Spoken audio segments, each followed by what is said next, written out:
আল্লাহ বলেন, সম্পদের মায়া ছেড়ে তুমি যে মসজিদের দান বক্সে দান করো, তুমি যে গরিবের হাতে টাকা তুলে দাও, তোমার এই দানের দৃষ্টান্তটা হলো একটা চারা বীজের মতো। যেই চারা বীজ মাটিতে রোপণ করে দিলে 60টা শীষ গজায়, প্রতি শীষে হয় শত শস্য দানা।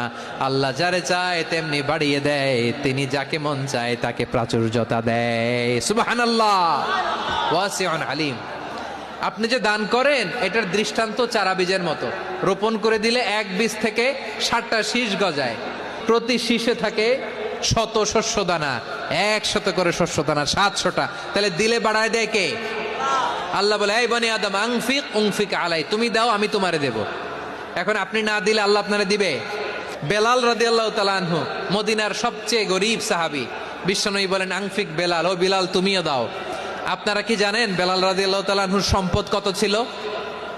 বেলাল রাদিয়াল্লাহু, মানুষ যা বলে প্রতিদিন, যে কথা বলে, মুখনিসৃত যে শব্দ, প্রতিটা শব্দ আল্লাহ টুকে রাখেন, রেকর্ড করে রাখেন। পালাবার কোনো সুযোগ নেই, ছাড় পাওয়ার সুযোগ নেই, বেঁচে যাওয়ার সুযোগ নেই। যা করি আমরা লিখে রাখি, আল্লাহ তাআলা লিখে রাখেন। তো আমরা ভালো কাজ করেও যারা দুনিয়াতে বিপদের মুখোমুখি হই, জুলুমের শিকার, আমাদের এখানে আশা জাগা নিয়ে একটা বার্তা যে এগুলো কিন্তু আল্লাহ লিখে রেখেছেন। আমি মাজলুম, আমাকে মানুষ ভুল বুঝেছে, সমাজ আমাকে ভুল বুঝেছে, কিন্তু আল্লাহ বলে আমি ভুল বুঝিনি, তোমার সব কাজ আমি লিখে রেখেছি।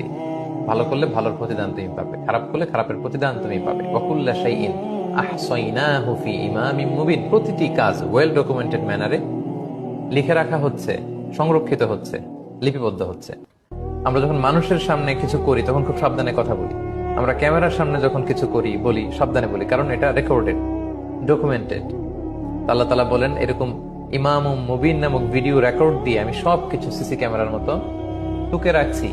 আপনার ওয়াইফের ব্যাপার একজন বললো আর কি, যে ভাই আপনি এখানে, ভাবিকে তো দেখলাম ওইখানে আরেকজনের সাথে।